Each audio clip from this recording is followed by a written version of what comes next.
YouTube, all my subscribers. I hope you all had a very merry and blessed Christmas, and I hope you enjoyed the rest of your week.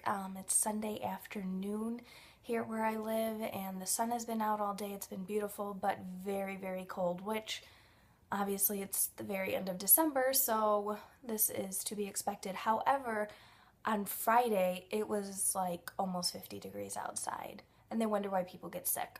I'm convinced that these crazy temperature changes are why people get sick. Anyways, so yeah, hope you all had a very enjoyable Christmas.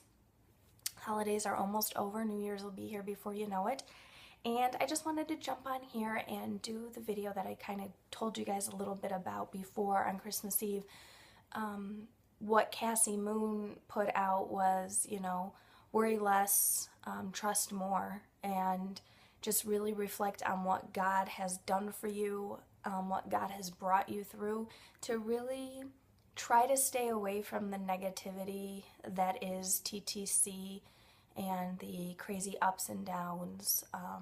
Yeah, just really focus on all of the good, positive things. So I'm kind of gonna go along with that a little bit off of her video. I know it wasn't necessarily a tag video, but I think it should be. That was a great idea that she had. So, probably the biggest thing that God has ever brought me through, just to make a long story very short, was just my late teens in life. Both of my parents were addicts and ended up in a Salvation Army shelter when I was 16 years old. So, yeah, I personally didn't have to stay at the shelter for an extended period of time. I stayed with an uncle who lived not too far away from the shelter, but it was my mom, my stepdad, and my little sister who had to stay there. And I would visit them quite often, go to church on Sundays with them, things of that nature. They got back on their feet, got an apartment, ended up having to go back into the shelter probably less than a year after they'd already been there. And once again got back on their feet, got out, but 2 months before I graduated high school, when they weren't doing so well again, I moved out on my own, got a roommate who to this day is my best friend. I couldn't have even fathomed that had you told me that so many years ago, but and I met my husband, Steve, through the Salvation Army. It was a summer camp that I was going to. My pastors invited me along, and him and I met, and I really didn't care for him very much, but obviously the rest is history. We've been together for over 13 years and couldn't be happier. So, and then I also met, during that time, some people who are very important to me right now in my life currently even. They were the pastors of the church when my parents were there, and they became a second set of parents to me, really, a set of parents, because my parents just weren't doing very well at all at the time. They helped me to get my driver's license, get a job. I actually ended up living with them for several months. It was just, well, in the moment, in that time of my life, it was just complete chaos, and I didn't know where things were going, but God really pulled me through, and where I am today, I know I say it in almost every video, but I'm so blessed, and it could have turned out really bad for me, and so I'm glad that God kind of instilled that in me, that I needed him in my life, and he really brought me through all of that. So yeah. Another thing where God really came through for my husband and I, we got some pretty devastating news in December of last year. We had planned on going into a school in Chicago, just to kind of keep the story short, and we were going to sell our house. We had gotten rid of a lot of stuff, just really, yeah, on the fast track to trying to get there. And right before Christmas, they told us that we wouldn't be able to go. So yeah, it was pretty bad. If you've seen some of my previous videos, especially my first set of videos, I kind of go into a little bit of that, just how much of a toll that took on us. But we finally realized that we were staying in Northern Illinois, and we weren't going anywhere anytime soon. And we started looking at bigger houses. Our first house, while we loved it, we made so many memories there, and it was great for that season. It was 650 square feet, and we just decided that we really wanted a bigger home, especially if we're going to be having kids, which, you know, trying to be very optimistic on that part. 2015, hopefully it's the year of the baby. We'll see. We found a house that we fell in love with, needed a lot of work, didn't have a garage, which, okay, whatever, and it just wasn't happening, and we were so frustrated. We're like, what is going on? It was a Fannie Mae owned home, and our realtor was just like, I don't understand, like, why this process is dragging out so long. So we're like, okay, well, we can either pull it out of this deal or just be patient and wait. And we were just driving around a neighborhood that we weren't very familiar with, not too far away from that house. And we drove past this house that I'm living in now, and it had a for sale sign out in front of it. And I told my husband, I was like, oh my gosh, look at that house. And he's like, we both thought, there's no way we can afford that. Just keep on driving. So we drove around, and a couple blocks past our house into this neighborhood that was like doctors, lawyers, like these huge mansions.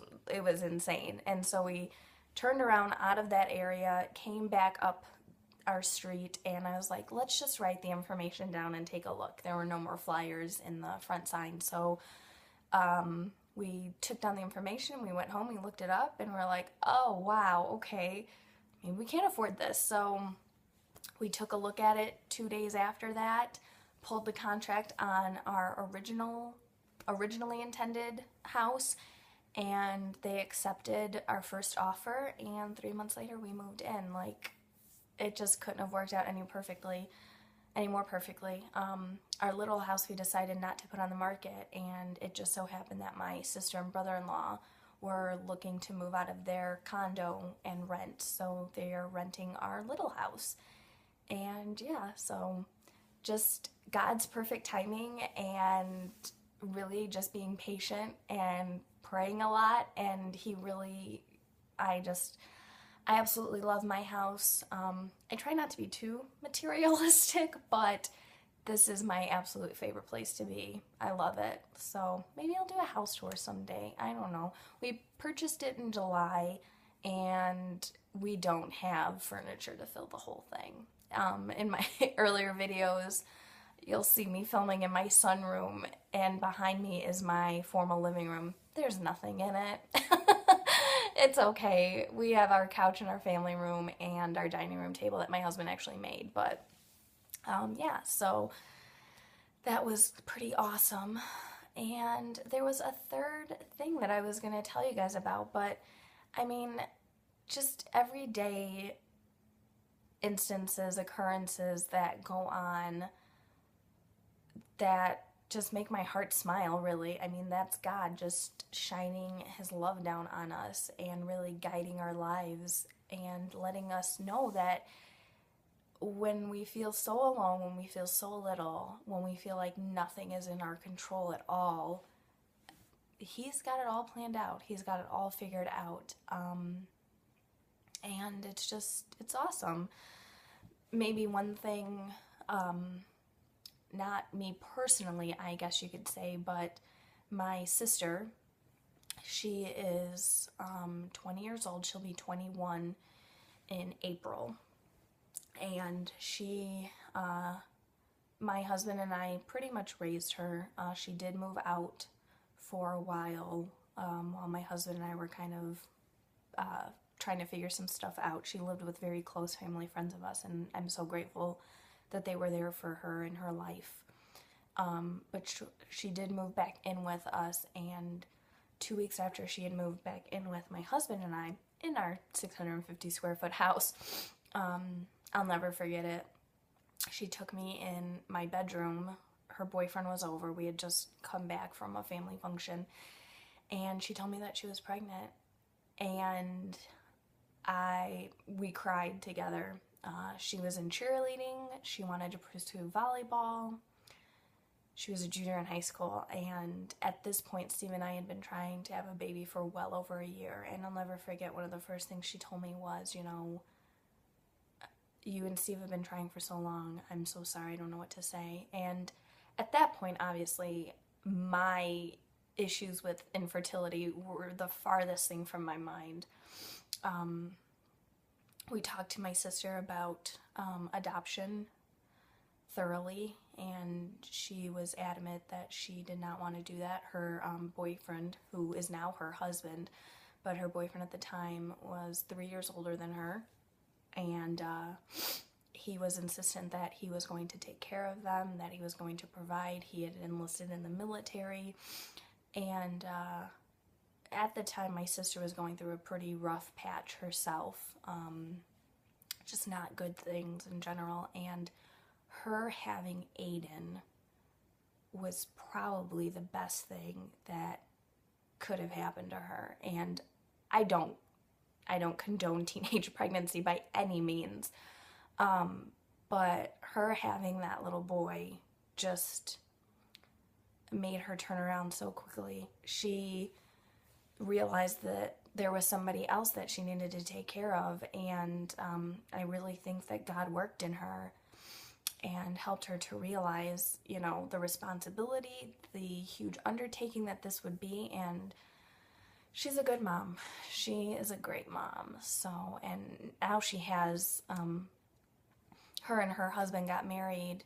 Aiden was born, and then a week later, her husband had to go to Kuwait for a year, and then he came back, and when he came back, he proposed to her, and they started planning their wedding, and right after Aiden turned 1, they got married, and then,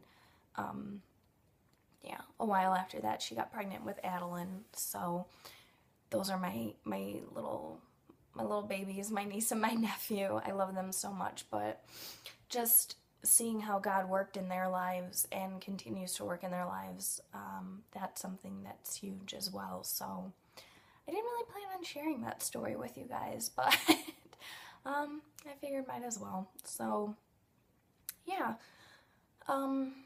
just this whole TTC journey, it can be so draining, so overwhelming, so emotional, and I just want you guys to really just focus on the positive. And trust me, I'm not saying that I'm perfect in this by any means whatsoever. I can be the biggest Debbie Downer there ever was.